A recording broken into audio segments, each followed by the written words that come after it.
La santé, l'être, les mouvements. Nous bénissons son Saint-Nom, nous l'élevons, nous l'exaltons. Il est Dieu, il est merveilleux, il est glorieux, il est le Tout-Puissant. Il n'y a pas d'autre Dieu en dehors de Christ Jésus. Il est le seul Dieu que nous avons, qui nous avons la vie, la santé. Alléluia. Amen. Alléluia. Nous parlons ici de phénomènes bizarres et étranges. Juge chapitre 4, versets 25 à 26. Juge 4, 25 à 26. Qu'est-ce que Juge 6? Juge chapitre 6, versets 25 à 26. Je m'excuse. Juge chapitre 6, versets 25 à 26.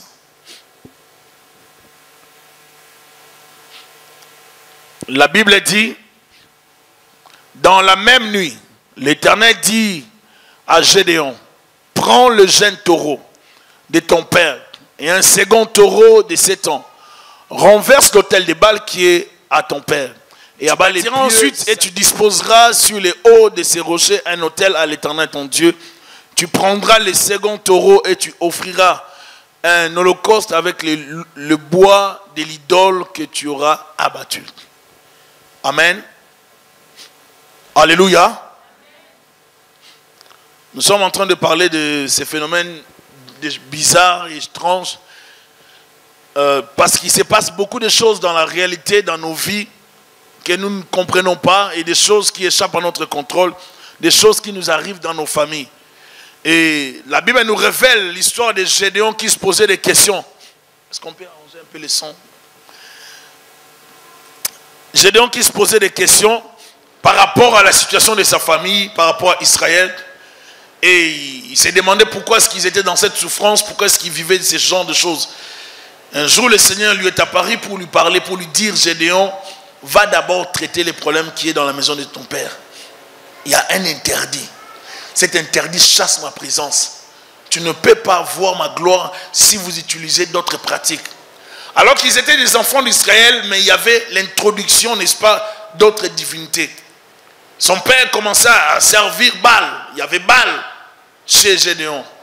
Et le Seigneur va lui dire de renverser l'autel de Baal. Nul ne peut servir deux maîtres. On ne peut pas servir le Dieu d'Israël et servir d'autres divinités. C'est impossible.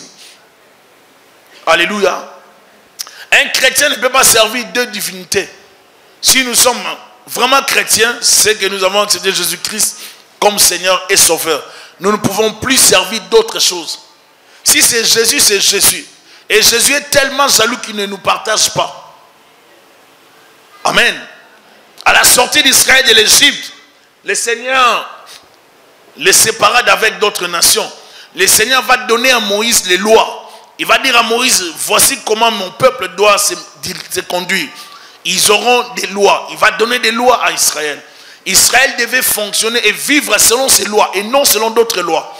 Parce qu'Israël était un peuple monothéiste. Les autres nations étaient des nations polythéistes. Alors Dieu voulait qu'Israël puisse dépendre que de lui. En Égypte, lorsqu'il venait, il y avait plusieurs divinités. Les dieux d'amour, les dieux des eaux, les dieux des forêts, ainsi de suite. Dieu de la récolte, pas mal de choses. Alors, Dieu, le Dieu Elohim, lorsqu'il s'est révélé à Moïse, il a dit, je suis le seul vrai Dieu. Je suis le seul Dieu, le Dieu d'Abraham, d'Isaac et de Jacob. Dieu dit à Moïse que je suis le Dieu qui s'est révélé à Abraham, qui a continué la révélation à Isaac, à Jacob, et je suis ce Dieu-là qui vient pour continuer le travail que j'avais commencé avec Abraham. Amen. Maintenant, dans les déserts, Dieu va leur donner la loi. Pourquoi la loi? La loi pour différencier Israël d'avec d'autres nations. Ainsi, Israël va vivre selon des normes, des lois. Tu n'auras pas d'autre Dieu devant toi. Tu ne convoiteras pas la femme de ton prochain, ainsi de suite.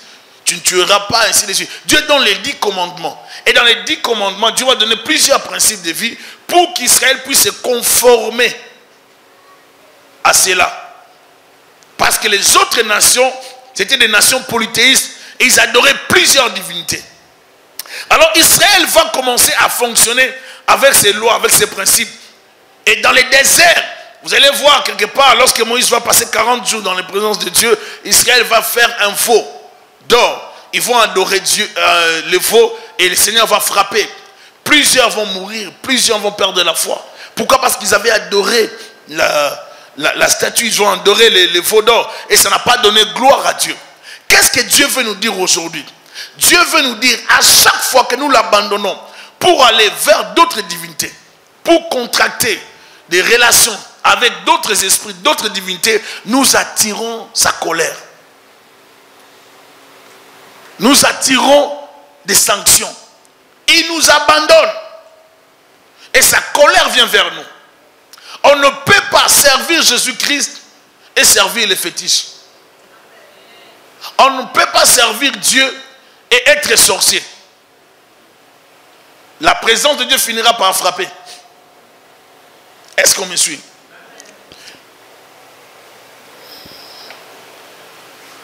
Il se passe beaucoup de choses.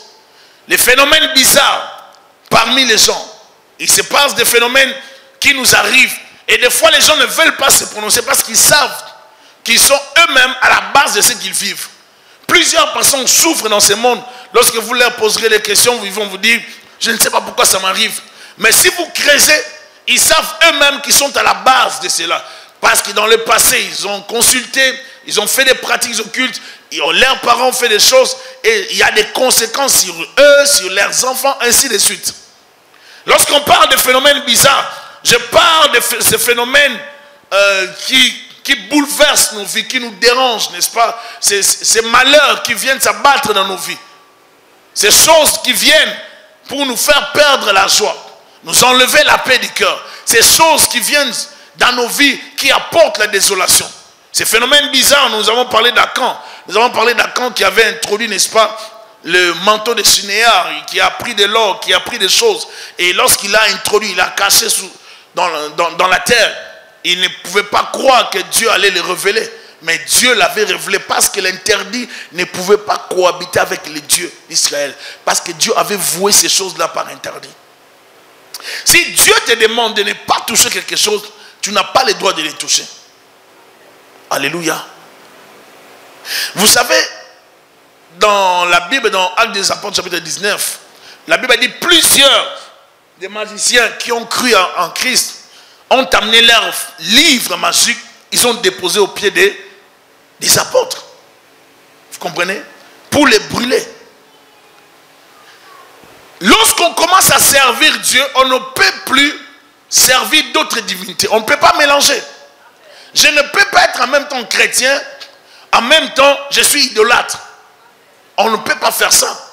La vie chrétienne, c'est la consécration totale au Seigneur. Un enfant de Dieu qui accepte Jésus-Christ comme son Dieu ne peut pas mélanger avec d'autres croyances, d'autres pratiques, des rituels obscurs liés à des divinités de ce monde. Comme il y a des gens qui font des pratiques, comme quelqu'un disait, ils vont dans les toilettes, ils écrivent des lettres, ils envoient aux esprits et puis les esprits répondent. On ne joue pas ces jeux avec les démons. Dès que vous commencez à jouer, vous ouvrez une porte aux esprits. Je suis en train de parler de ça pour nous amener à la vigilance spirituelle. Alléluia. Il y a des choses que nous, chrétiens, que nous ne pouvons pas faire.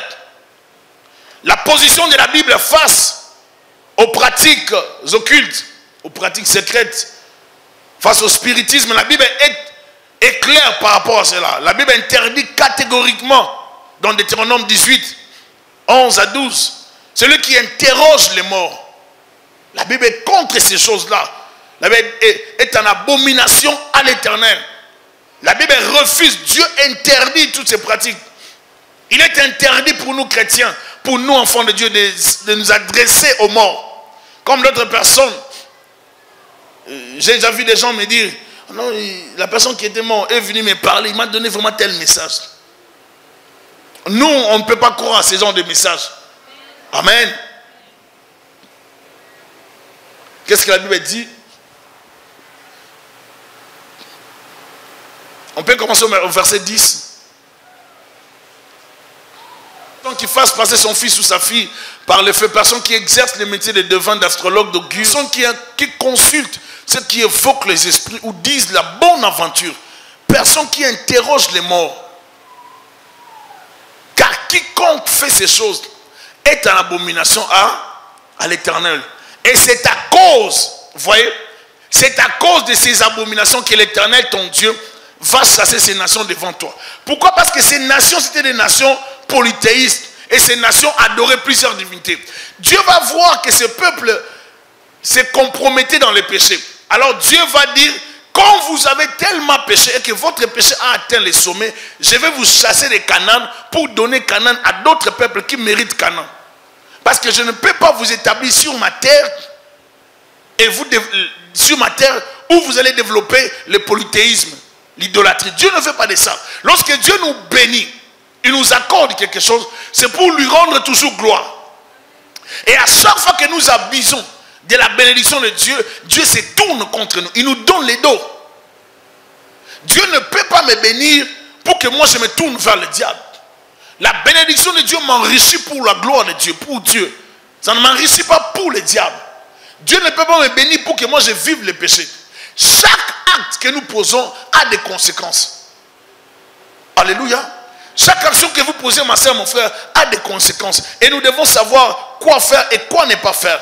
J'aimerais insister aujourd'hui, ma soeur, mon frère, de manifester la prudence spirituelle.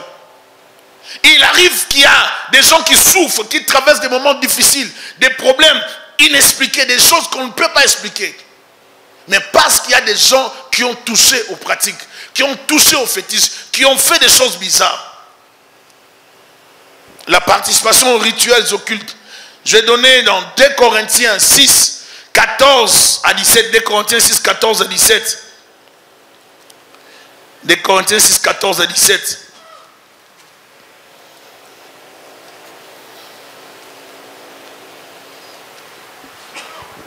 Est-ce qu'on peut lire ensemble nous tous?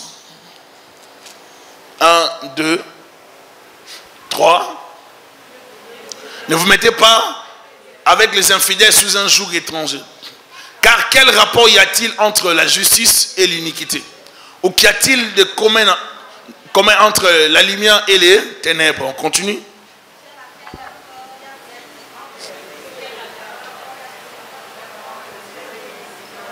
Quel rapport y a-t-il entre les temples de Dieu et... Amen. Car nous sommes les temples de Dieu au milieu d'eux. Leur Dieu. Et ils seront mon peuple. C'est pourquoi restez au milieu d'eux. Sortez du milieu d'eux. Attachez-vous. Séparez-vous, dit le Seigneur. Ne touchez pas à ce qui est. Et je vous... Regarde, restez ici. On dit c'est pourquoi, après avoir expliqué, n'est-ce pas, la relation que nous devons avoir avec le Seigneur, on ne peut pas mélanger le Seigneur et les ténèbres, Christ et Bélial, on dit, sortez du milieu d'eux. Il faut savoir sortir de certaines relations. Sortez du milieu d'eux. Séparez-vous, dit le Seigneur. Ne touchez pas. Est-ce que vous me suivez? On dit premièrement, c'est en l'impératif. Sortez, hein? Séparez-vous. 3, ne touchez pas. 3 verbes conjugués ici à l'impératif. Sortez, séparez-vous, ne touchez pas. Dieu interdit de rester dans un milieu où il y a des pratiques de ténèbres. Dieu nous interdit. Il dit séparez-vous. Quand tu sors, sépare-toi encore, va plus loin. Coupe la relation. Parce qu'à chaque fois que vous êtes en contact avec ce qui est impur, vous deviendrez impur. Ne touchez pas à ce qui est impur. Et je vous accueillerai. Parce que si tu restes en contact, tu seras affecté par l'impureté. Et Dieu ne pourra pas t'accueillir. Il y a des principes spirituels qu'un chrétien doit savoir. Ma soeur, mon frère, l'évangile ne peut pas changer. L'évangile, comme je parlais avec une personne qui expliquait les choses de la Bible, non, vous savez, la personne disait, bon, l'évangile a tellement évolué que plusieurs pasteurs chrétiens, églises, n'ont pas évolué. Il faut évoluer avec l'évangile. L'évangile n'a pas évolué. C'est toujours la même parole. Là où Christ dit non, nous devons continuer à dire non, on ne doit pas changer. Amen. Ce sont les hommes qui changent à cause de l'argent, à cause de beaucoup de choses. Ce sont des hommes qui changent à cause, n'est-ce pas, des positions. Et c'est pour cela que vous voyez aujourd'hui, il y a l'homosexualité qui est encouragée, n'est-ce pas? Un pasteur est arrêté parce qu'il a refusé de bénir les mariages d'homosexuels et on l'a arrêté. Donc, il y a toutes ces choses. Pourquoi? Parce que le monde est sous l'emprise du diable. Le diable a mélangé. Et il y a l'œcuménisme qui est entré dans l'église. Quel rapport y a-t-il entre Christ et Bélial, entre la lumière et les ténèbres? Mais nous le vivons aujourd'hui.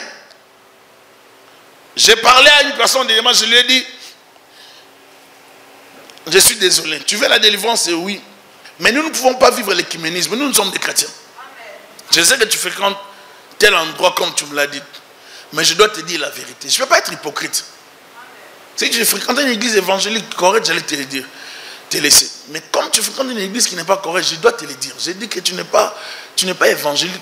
Les pratiques dans lesquelles vous êtes, ce n'est pas correct. Donc, tu dois faire un choix. Soit tu viens, tu restes ici, soit tu restes là-bas. Mais moi, je te propose de rester ici. La personne n'a pas aimé, la personne est partie. Moi, je dis, mais il n'y a pas de quoi. Au moins, je t'ai dit la vérité. Mais tu ne peux pas mélanger. Tu vas perdre le temps. Tu ne peux pas être en même temps. Tu es dans une église évangélique.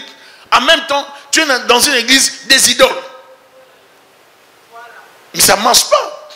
Tu ne peux pas faire ça. Si c'est une autre église évangélique, oui. Mais pas l'église des idoles. On ne peut pas mélanger Dieu. Il n'y a pas d'écuménisme. C'est pourquoi sortez du milieu d'eux. C'est là que plusieurs personnes n'arrivent pas. Et plusieurs personnes agissent comme la forme de l'autre. Ils ne veulent pas sortir.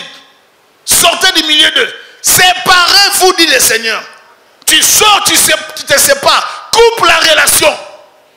Coupe la communication. Ne touchez pas à ce qui est impur. Qu'est-ce qui est impur? Mais tous ces gens, leurs pratiques, leur vie, leurs habits, tout ce qu'ils font. L'impureté d'une personne affecte même son habillement. Est-ce que vous savez que une personne qui est souillée suit aussi ses vêtements? Est-ce que vous le savez? Vous pouvez mourir à cause des habits de quelqu'un que vous portez, vous ne savez pas la vie de la personne. Vous pouvez vous faire posséder à cause des habits d'une personne que vous avez portée, dont vous ne connaissez même pas la vie. La pureté ou l'impureté coule toujours. Ce sont des choses spirituelles. Si tu crains Dieu, même tes habits aussi sont loin par la présence du Seigneur. Ça affecte, l'onction affecte tout. Le même principe avec l'impureté, ça affecte tes habits. Tout ce qui est à toi est protégé. Si tu prenais ma chemise pour amener chez un sorcier pour qu'il me bouffe, il aura des problèmes parce que Dieu fera en sorte que j'ignore ça. Mais le Dieu que je sers va s'occuper de lui lorsqu'il prendra ma chemise. Ça sera une occasion pour lui de se convertir ou de voir apparaître un ange de Dieu qui va lui dire attention. Pourquoi? Parce qu'il y a une relation avec le Seigneur. Mais si vous prenez la chemise ou les chaussures, les souliers d'une personne qui vit dans les péchés, dans l'impudicité, dans l'alcool, dans les péchés sous toutes ses formes, dans les murmures, dans les critiques, dans les mensonges, dans les vols, dans les escroqueries, vous prenez ça, vous amenez ça auprès de ces gens de personnes, c'est sûr et certain qu'ils auront la facilité de les toucher. Parce que sa vie, la vie que la personne dégage, affecte aussi ses habits dans l'impureté. Ce que vous avez dans les spirituels affecte aussi la dimension physique. Alléluia. Et vous devez savoir que la dimension physique, spirituelle, affecte aussi le physique. Celui qui est bien sous l'onction de Dieu, qui vit avec l'onction de Dieu affecte sur sa vie. Même la santé de la personne. L'onction de Dieu protège même le cœur des sentiments impurs. L'onction protège de beaucoup de choses. Il faut savoir développer la relation avec le Seigneur. Ne participez pas aux rituels occultes. Sortez du milieu d'eux. Le Seigneur nous interdit de participer à toute cérémonie qui donne gloire à Satan. Dieu ne veut pas partager sa gloire. Il ne veut pas non plus partager son peuple. Il veut nous avoir pour lui seul. Nous ne pouvons prendre la coupe de Dieu et prendre aussi la coupe des démons. C'est impossible. Le diable ne peut pas opérer dans nos vies. Tant et si longtemps que nous aurons une bonne relation avec le Seigneur, il ne pourra pas. Mais comment plusieurs personnes sont liées par ces pratiques? Le diable ne reste plus seulement dans des loges, dans des sanctuaires occultes. Le diable vient dans nos maisons à travers des films. On nous amène même des sanctuaires occultes dans les films. On nous amène des abracadabras, des formules magiques dans les films. Même dans les dessins animés. On nous amène toutes ces choses à travers la musique. C'est vraiment regrettable de voir que plusieurs chrétiens ne comprennent pas que le diable opère. J'ai suivi l'autre fois, quelqu'un m'a envoyé un lien d'un musicien, un rappeur américain qui s'est converti dans la prison. On l'appelait, je crois, Jaroul. Oui, c'est ça. Il paraît qu'il s'est converti. Alors, si toutes ces personnes se convertissent, donnent leur vie à Jésus-Christ, et avouent ce qu'ils faisaient, vous pensez que nous devons continuer à nous décourager de continuer de servir le Seigneur? Non. Nous sommes sur la bonne voie. Alléluia. Nous sommes sur la bonne voie. Un interdit dans une maison, juste un DVD de film qui ne donne pas gloire à Dieu, pornographique, X, dans la maison, c'est un instrument satanique, c'est un interdit. Ça donne droit aux démons de venir opérer dans votre vie. Parce que la pornographie, c'est quoi? C'est la dépréciation de la sexualité. C'est un abus, c'est faire quelque chose que Dieu n'a pas permis de faire. Et on le fait comme un film, comme quelque chose que le diable a inspiré. La Bible dit, si vous lisez avec moi dans le livre des Corinthiens, là où on nous a parlé de l'autre fois, je lis avec vous. Dans 1 Corinthiens 10, la Bible dit dans le verset 6, 1 Corinthiens 10, la Bible dit, or ces choses sont arrivées pour nous servir d'exemple, afin que nous n'ayons pas de mauvais désirs comme ils en ont eu. Ne devenez point idolâtres comme quelques-uns d'entre eux, selon qu'il est écrit, les peuples s'assit pour manger, pour boire, puis ils se levèrent pour se divertir. D'après plusieurs théologiens qui expliquent ces textes, ils disent que lorsqu'on dit les peuples s'assit pour manger et pour boire, puis se levèrent pour se divertir, ils se sont livrés à l'impudicité, au péché, à l'idolâtrie exagérée. De telle sorte que Dieu va les frapper. Dieu n'aime pas ces pratiques. Mais qu'est-ce qui a fait que le peuple se livre dans ces choses? C'était l'idolâtrie. C'était les péchés. Et la Bible dit que ce texte a été écrit pour nous servir d'exemple. C'est pour nous instruire. Alléluia. Ne nous livrons point à la débauche. Comme quelques-uns, vous voyez maintenant, ici l'auteur dit, comme quelques-uns d'entre eux s'y livraient plutôt. De sorte qu'il en tomba 23 000 en un seul jour. Amen. Ne nous livrons pas à l'impudicité. Comme quelques-uns d'entre eux s'y livrèrent. De sorte qu'il en tomba 23 000 en un seul jour. C'est-à-dire, lorsqu'ils se sont assis pour manger, se divertir, ils se sont livrés à la débauche. Les enfants d'Israël, c'est un peuple très compliqué. Les mêmes peuples voient des miracles, mais les mêmes peuples étaient prêts à trahir Dieu. Alors là, ils ont leur veau d'or, ils adorent, ils mangent, et ils se livrent dans le péché. Ma soeur, mon frère, j'aimerais vous dire aujourd'hui, de la même façon que vous avez l'assurance vie, ayez aussi l'assurance du ciel. Alléluia. Vous avez l'assurance vie, ayez aussi l'assurance du ciel. Nous quitterons ces corps. Si tu n'as pas Jésus-Christ, si tu ne vis pas avec le Seigneur Jésus-Christ, tu n'entreras pas au ciel, tu iras en enfer. Est-ce que je me fais comprendre? Vous irez. Donc, vous ne pouvez pas aller au ciel si vous vivez dans la compromission. Si vous vivez dans la débauche. Si vous vivez dans le péché. Si vous vivez dans ces choses. Ces choses sont des moyens qui attirent des esprits. Vous ne pouvez pas. J'ai parlé avec une personne qui s'est plaignée. Oh non, il y a telle maladie, il y a telle maladie. Non, si tu as cette maladie, c'est parce que tu t'es livré dans ça. Cette maladie est venue par là. Il y a des choses que nous pouvons éviter.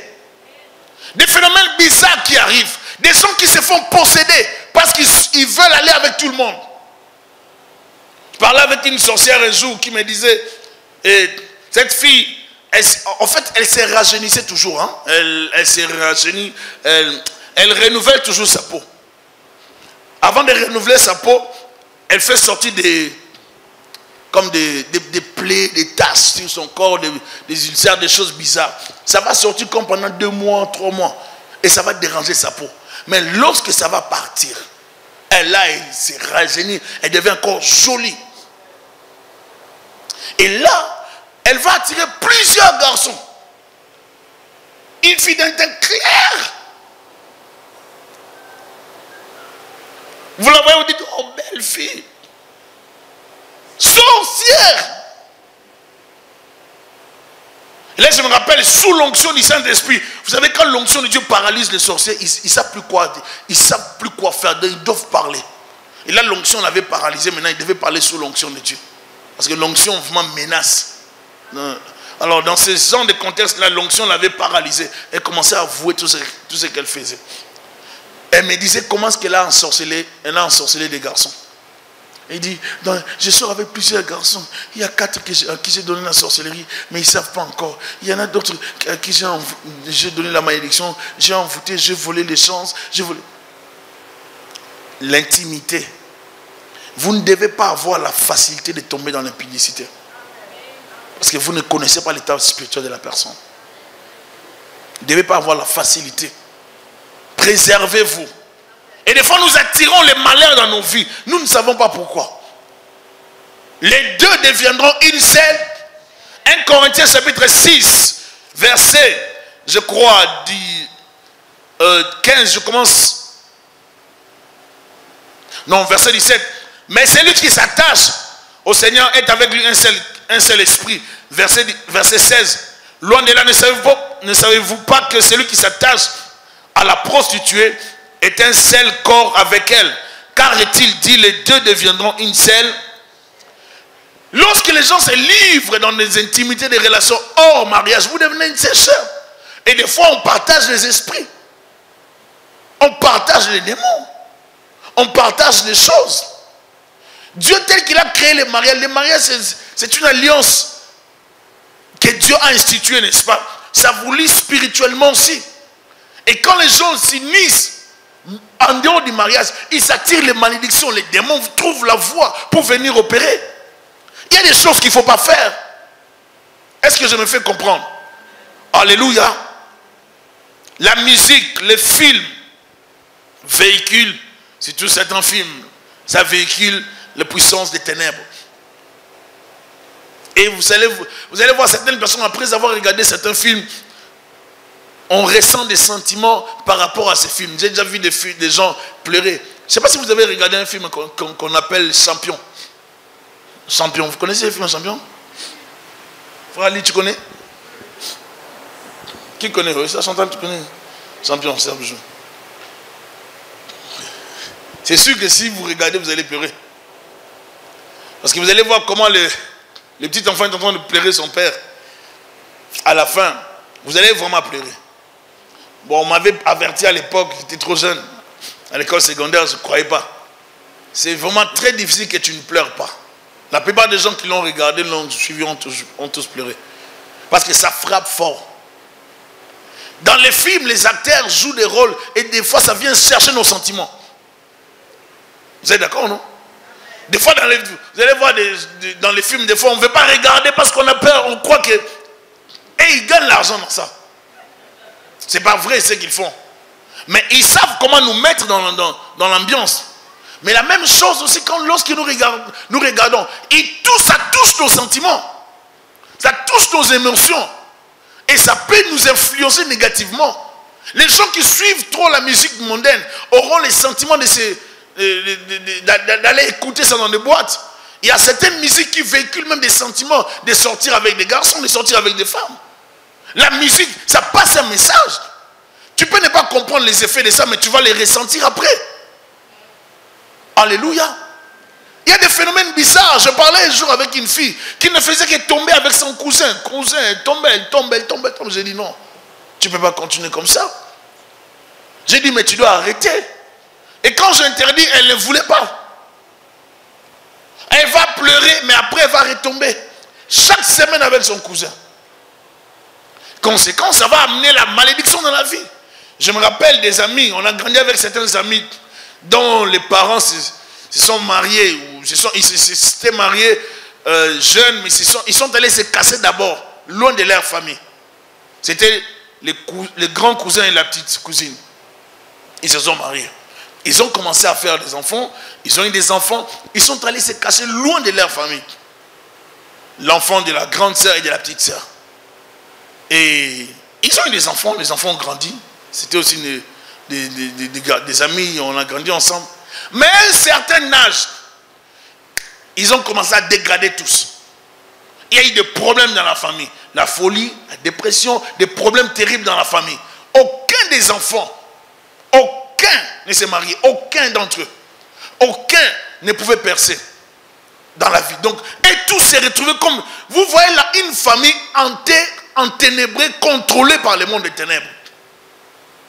Et lorsque vous voyez des signes comme ça, vous ne pouvez pas dire qu'ici le diable ne travaille pas. Ce sont des phénomènes qui révèlent que le diable est passé par là. Quelqu'un l'avait invité. Et maintenant, je me rappelle, lorsque j'avais appris l'histoire, il paraît qu'on demandait maintenant aux parents d'aller réparer, de demander pardon à la famille, de faire des cérémonies. Et la plupart du temps, même dans ces cérémonies-là, on va encore ensorceler. Soit disant pour laver, pour faire des choses. Bien aimé, nous devons être prudents. Alléluia. Prudents face aux œuvres des ténèbres. Nous devons ôter, deuxième point, ôter l'interdit du milieu de nous. Deutéronome chapitre 5, chapitre 7, verset 5. Exode 34, verset 13. Deutéronome 7, 5. Voici au contraire comment vous agirez à leur égard. Vous renverserez leurs autels. Vous briserez leurs statues. Vous abattrez leurs idoles. Et vous brûlerez au feu leurs images taillées. Dieu dit ceci. Lorsque vous posséderez les pays, regardez comment vous allez faire. Vous allez renverser les autels. Pourquoi il faut renverser l'autel? Parce que si vous laissez l'autel, ça sera un moyen d'atterrissage des esprits. Ça sera un lieu, un point de contact avec le monde spirituel. À chaque fois que vous y d'opérer dans vos vies. D'opérer en Israël. Peuple d'Israël, vous ne devez pas laisser les autels de ces Cananéens. Vous devez renverser les autels. Vous briserez leurs statues. Même les statues. Lorsque vous entrez dans une ville, vous voyez des statues dans des villes. Les statues sont des représentations. Des fois, ces statues sont juste des symboles. Mais ça représente des esprits. Des entités qui gouvernent un pays, qui gouvernent une ville. On ne les met pas pour rien. La plupart du temps, nous voyons seulement des statues. Les gens qui les mettent, ils savent. Il y a toujours des forces spirituelles derrière ça. Il y a ces phénomènes où vous allez apprendre. Vers tel coin, les gens commettent toujours des accidents. Vers ce coin-là, il y a toujours des maîtres. Vers ce coin-là, c'est là qu'il y a plus de bandits. Non, c'est parce qu'il y a un esprit ou des géants qui régissent, qui dominent dans ce coin-là. Alléluia. Ce sont des esprits territoriaux qui dominent dans certains coins. Vous briserez leurs statues. Vous abattrez leurs idoles. Vous brûlerez au feu leurs images taillées. Dieu avait déjà donné l'instruction qu'il faut brûler par le feu. Raison pour laquelle les apôtres aussi plus tard, dans Actes 19, vont brûler ces choses par le feu. Le feu que vous utilisez, lorsqu'on le brûle physiquement, on le voit visiblement, c'est un symbole. Ça donne l'image du feu éternel qui va brûler les œuvres des ténèbres, qui va brûler Satan, ainsi de suite. C'est le même feu lorsqu'on les brûle. C'est comme si vous les brûlez physiquement, mais spirituellement, Dieu les neutralise aussi. Alléluia. Ce n'est pas seulement l'effet physique. Lorsque vous brûlez les œuvres des ténèbres, les idoles, les livres, vous les brûlez physiquement, spirituellement, il y a anéantissement de la puissance. Alléluia. Dieu dit, vous ne pouvez pas habiter dans ce pays-là si vous laissez les autels. Il y a des choses que vous ne devez pas laisser.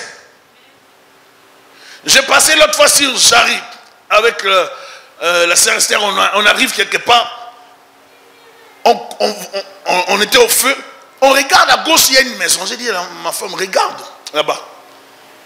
Regarde ces statues-là. Regarde la taille de ces statues dans la maison.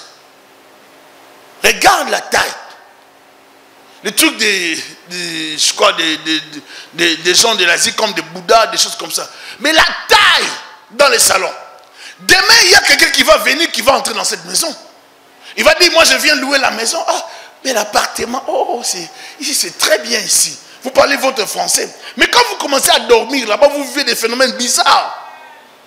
Parce que les gens qui vous ont précédé vivaient là-bas. Les statues là sont au salon. Donc il y a la fenêtre qui est ouverte. Au salon. Deux, ici. À gauche et à droite. C'est comme la télé au milieu. Des statues effrayantes. Comment on peut vivre avec des choses comme ça à la maison? Il y a une maison quelque part ici où lorsque vous passez à l'extérieur, vous trouvez une divinité. Une déesse, je ne sais pas moi, de l'Inde ou bien de, je ne sais pas de quel pays. L'Indonésie là-bas. C'est juste à l'extérieur dans un jardin. Comment vous... Et puis demain tu pars racheter la maison, tu viens, tu renverses seulement la divinité ou bien la personne part avec sa divinité. Mais les lieux est affecté par l'énergie négative. Je vais vous expliquer quelque chose. Dès que vous entrez dans une pièce et qu'il y avait une personne avant vous, ne sentirez-vous pas sa présence? Ça vous arrive, n'est-ce pas, de sentir qu'il y avait quelqu'un ici? Mais comment vous sentez ça? Parce que vous avez l'intuition que Dieu nous a donnée comme don à tout le monde, n'est-ce pas? L'intuition normale. Maintenant, si vous pouvez sentir la présence d'une personne qui venait de sortir, ou bien tu entres chez toi, tu sens comme s'il y avait quelqu'un ici, dans ta maison. Tu auras un peu peur, non? Mais comment, qu'est-ce qui fait que tu sentes ça? C'est ton intuition, n'est-ce pas? Ta sensibilité, Dieu nous a dotés de ça. On peut sentir tous une présence maléfique. Ou bien s'il y a une présence qui vient vers toi, derrière toi, tu peux sentir comme si quelqu'un était derrière toi, mais tu regardes, tu ne vois personne. Et ce sont des choses vraies. Mais de la même façon, si un esprit était dans une maison et que la personne déménageait pour aller ailleurs, mais l'énergie qui dégageait ces esprits dans cette maison, dans cet appartement, va rester. Il y aura une influence de leur puissance, même s'ils ne sont plus là, à cause de cette énergie. Vous comprenez?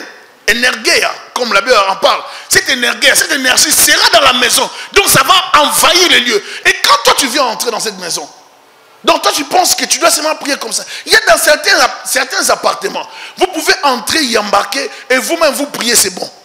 Mais dans certains, ou dans d'autres appartements, dès que vous embarquez, ça prend une autorité spirituelle pour chasser les esprits. Vous comprenez? Donc dans d'autres appartements, vous pouvez embarquer. Les gens qui vous ont précédé n'ont rien fait de mal. Un jour, on devait aller consacrer un appartement avec mon frère, pasteur Léon, et d'une sœur qui déménageait. Et on arrive dans cet appartement, j'ai senti des présences bizarres. Et quand je pose la question à la sœur me dit, oh, les pasteurs, les gens qui étaient ici, les Indiens, ils avaient mis plusieurs idoles ici. Lorsqu'on est venu, bon, nous on a aimé l'appartement, comme l'appartement était grand, et puis comme c'était... Bon, on vous a dit seulement que vous veniez consacrer l'appartement, j'ai dit. Donc, là, je disais à mon frère, mais, donc, notre sœur ne voit même pas la gravité de ça. Pour elle, c'est seulement la taille de l'appartement. Non, c'est pas ça. Certains endroits, dès que vous arrivez, vous voyez la taille de l'appartement ou bien les œuvres des ténèbres dans l'appartement. Ne prenez même pas l'appartement. Ça va vous éviter beaucoup de combats. Parce que des fois, vous allez venir chasser, mais les esprits vont toujours revenir à ces lieux-là parce que c'était comme un lieu de culte, un lieu de consacré. Et ils vont tout le temps revenir à cet endroit-là. Vous pensez, lorsque vous regardez des films d'horreur, lorsqu'on nous présente dans les films d'horreur, une personne décédée dans un appartement, dans une maison, qui occupe une chambre. Et de temps en temps, la personne fait des apparitions, frappe des gens, blesse des gens. D'où leur vient cette inspiration? Les gens d'Hollywood, posez-vous la question. Ça vient d'où? Ça vient d'où? Il y en a plein ces genres de films. Il y en a plein. J'ai regardé un film un jour dans l'avion d'une sorcière, d'une femme qui était morte dans une maison.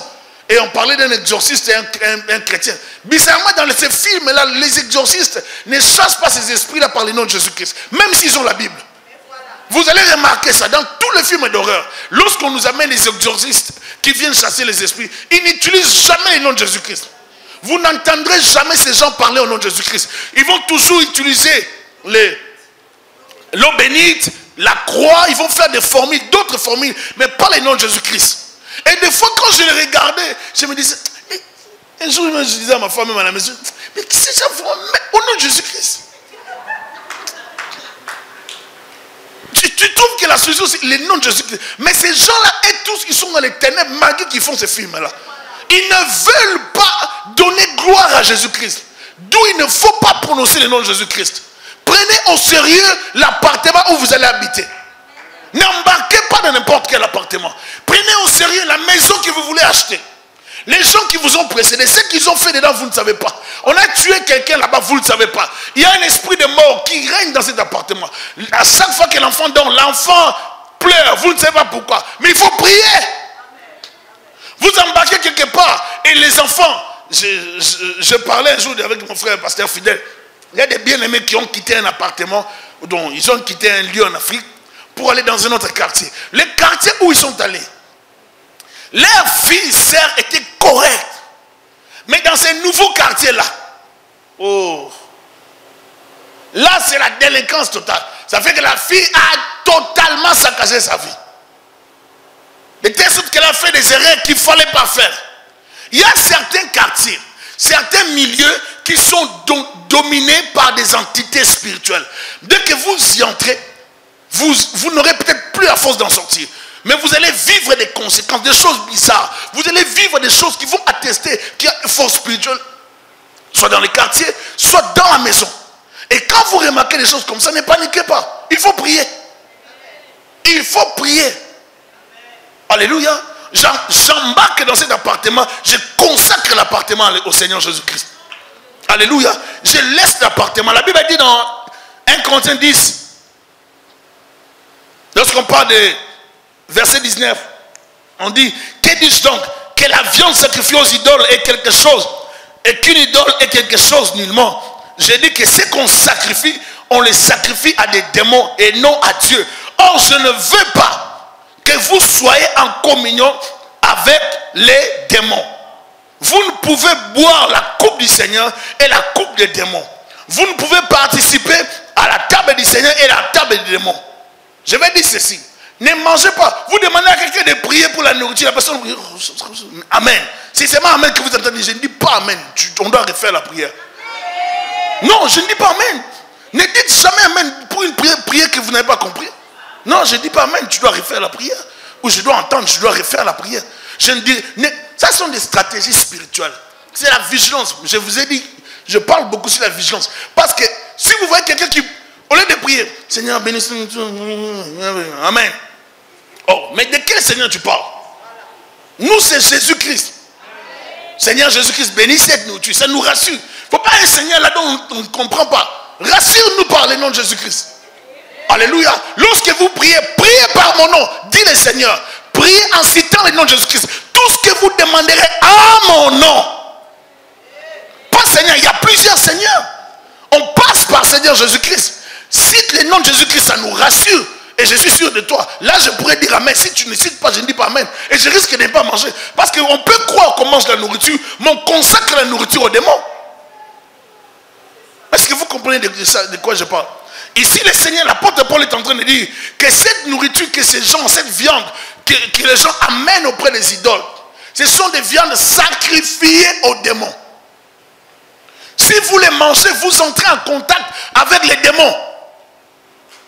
Donc, on peut comprendre que même la nourriture peut être consacrée aux esprits. Raison pour laquelle un chrétien ne peut pas manger n'importe quoi. Et des fois, s'il arrive que tu manges, mais il faut toujours prier. Même dans la fête. Oh non, dans la personne là, oh là, elle présente bien les tables. Oui, mais prie d'abord. L'assiette c'est bien présentée. Ne commence pas à manger, prie d'abord. Alléluia. C'est très important parce que vous savez, ce monde est envahi par des anges, des agents du diable. Ils travaillent beaucoup. Ils travaillent et ils contrôlent plusieurs domaines. Nous devons faire la vigilance. Nous devons nous réveiller par rapport à ça. Ma soeur, mon frère, j'aimerais conclure pour vous dire, avant de manger, priez. Avant de dormir, priez. La vigilance partout. Ton mari veut voyager, prie avec lui. Ta femme veut voyager, prie.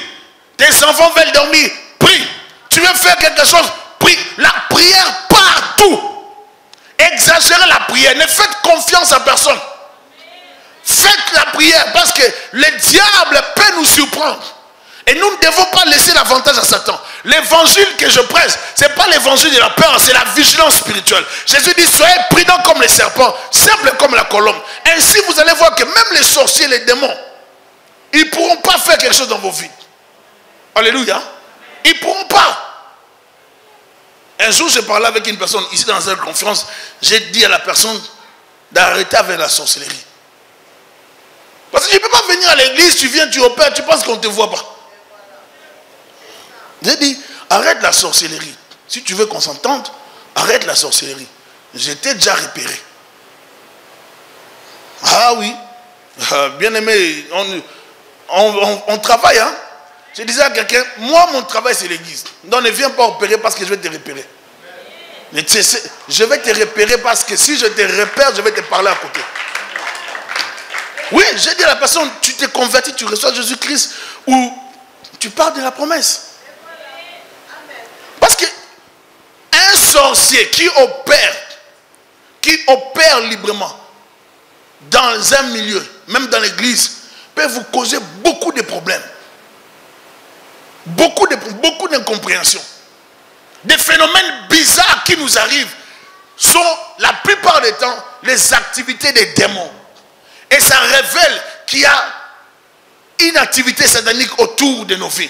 Et nous devons manifester la vigilance. Ma sœur, mon frère, apprenez à prier. Dormez avec la prière. Réveillez-vous avec la prière. Fonctionnez avec la prière. Mangez des choses pour lesquelles vous avez prié.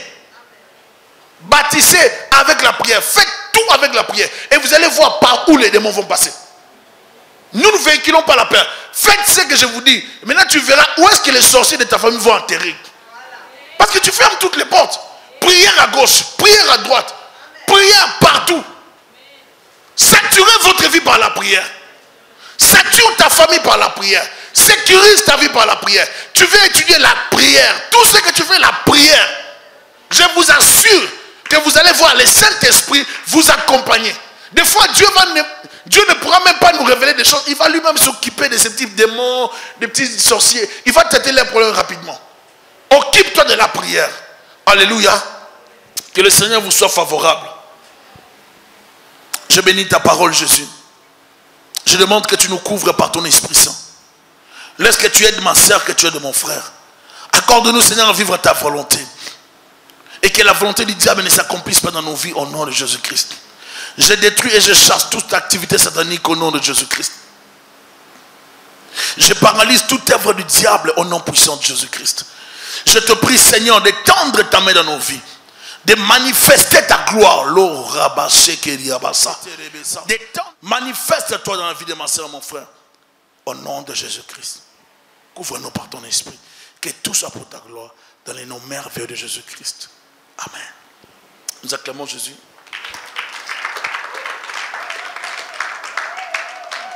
Amen.